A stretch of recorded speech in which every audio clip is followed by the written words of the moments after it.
Well, hello again. My name is Ben Leibovich. The name of this series is Nine Steps to Analyze and Isolate Best Apartment Deals. This is video two in the series, which is entitled Normalizing T12. Let's dig in. Normalizing of T12. What exactly does that mean? Why do we need to do it? And why is it important in general? Uh, when you come to Phoenix on January 26th and 27th, we're going to introduce you to the reality that there's very little magic to apartment buying. Why is that? Because apartments have existed for a very long time, and there are people and companies out there whose job it is to study and document and categorize all of the types of income, all of the types of expenses, all of the types of economic losses. So none of these numbers are magical. All of these numbers are well cataloged, and you just have to know how to look. First of all, where to look, and secondly, how to adjust, how to make small adjustments to what we would call the averages in order to best make them applicable to a specific apartment community that you are considering.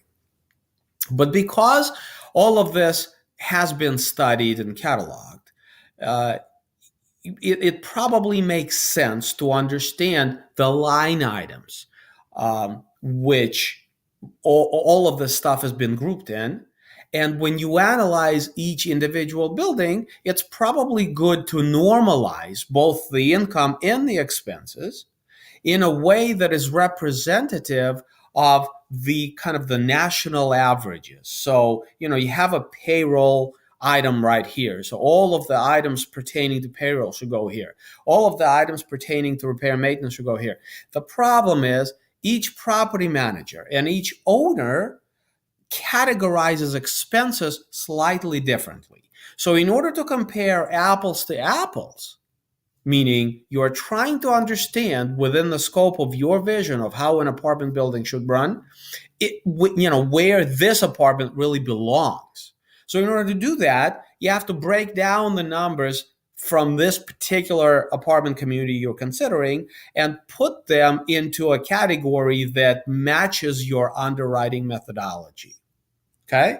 And of course, your underwriting methodology has to be representative of some of those national average numbers. This is I know you can get lost in this stuff, but I promise you it's very simple, but it's complex. We have to go through this stuff. This video series, we're touching on the highlights, and I'm doing the best I can to kind of go over very complex concepts quickly. But please understand that we're really going to dig in every line item, every detail. We're going to illuminate everything at the workshop in January 26th and 27th. But for now, T12 income is the first thing we're going to normalize. When you receive a pro forma, an offering memorandum from either a broker or a seller, or perhaps a wholesaler, having said that, it's true, sometimes you won't. When you get these market deals, sometimes you won't.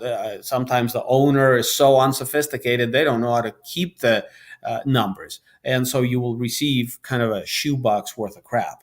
But a lot of times, most times, at a higher professional level, you will receive three things: schedule of rents, a rent roll, and a trailing 12. Now, the schedule of rents, you can think about schedule of rents in terms of, here's the unit mix. We have 1 bedroom, 1 bath, 2 bedroom, 1 bath, and 2 bedroom, 2 bath. And that's what we have in this apartment complex. Okay, we have those three floor plans. Now, the 1 bedroom, 1 bath is 700 square feet, and it rents for $700. In other words, $1 a square foot. The 2 bedroom, 1 bath is 800 square feet, and it rents for, let's say, $775. And 2 bedroom, 2 bath rents for $825, and it's whatever square footage you want to add to it.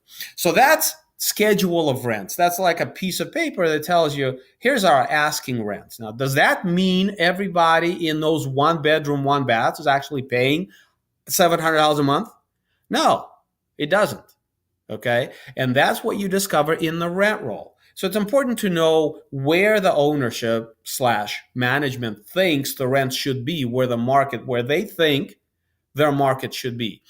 It's also important to know where their actual numbers really are, which is the rent roll. So you look at the rent roll and you realize that, out of the 23 one-bedroom units at this property, only 22 are occupied this month that you're looking at. So you have 2 units vacant, and the rest of them rents are all over the place. Yeah, there's a few that are rented for $700 that they're saying in the schedule of rents they're supposed to be rented for, but there's a bunch of them that are rented for $550 and $625 and $675 and whatever have you. They're all over the place, right? So you will have some of what we call loss to lease, some physical vacancy, some economic vacancy. We'll discuss it later on here in a minute, okay? And then the T12, of course, incorporates all of the trailing. T stands for trailing, incorporates all of the trailing income and all of the trailing expenses. So the schedule of rents is GSR, gross schedule of rents. Rent roll equals actual in-place revenues. And T12 is just actual everything. T12 vacancy. So we've looked at the income, we looked at the schedule of rents, we looked at the rent roll, we looked at the T12. Now the physical vacancy is simple. Some units are vacant, so that's your physical vacancy. Economic vacancy, however, is a little more complicated, and if it's less than professional property management, you may have to back into those numbers, which we will teach you how to do at the workshop. But understand for now that the 4 basic items, 4 kind of line items under the subheading of economic vacancy are LTL, which stands for loss to lease, bad debt, concessions, and non-revenue units. I will make no apologies for not going into explanation of all this stuff. I've written about this stuff on my blog. You're welcome to go to justaskbenwhy.com and look on my blog. I've written a lot about bad debt, about LTL, all that stuff. But complicated subjects, it's a matter of perspective. Right now, all I'm trying to do is define the terms. In this series, I cannot go into great explanations of things, but we will in January. At the workshop, we absolutely will. Now, the last thing relative to normalizing the T12 is the operating expenses. Remember how I started out telling you that there's statisticians that study this kind of stuff? Well, when they look at expenses, all of the operating costs fall into one of these categories. You got property taxes, insurance, repair and maintenance, general administrative, property management, marketing, utilities, contract services, and payroll. Every single dime you spend on operating an apartment building, aside for capital expenses, is going to belong in one of these categories. We're going to teach you what exactly goes where in January. We will also teach you what the accepted averages are for different type of structures. And we will point you in the direction of resources to be able to underwrite that. But just understand, all of the expenses that you are looking at in the trailing 12 have to be normalized into one of these categories. Suppose you're buying a building from an unsophisticated buyer. And for them, they're not aware about any of this. All they know is they have expense, and they just book it as an expense. Well, how do you compare apples to apples? You know how much your income needs to be, how much your expenses need to be in order for the building to run like a building should run. You get this shoebox, figuratively speaking, for the seller. You have to now normalize all of that junk into these categories in order to see where the seller is overspending, where the seller is underspending, which is resulting in lower occupancy or higher economic vacancy or what have you. Okay. So strategically, before you're able to make any decisions, you have to take the trailing information and normalize it. Now, once you normalize the trailing information, you can come up with the trailing net operating income. Why is that important? Well, because of course, in the next step, you're going to underwrite stabilized numbers, which is a picture of what you see this building being able to do once it's fixed, both operationally and physically. And then you'll be able to compare this trailing NOI to the stabilized NOI in order to discover whether there's a delta. That delta is called value add. The more, the better.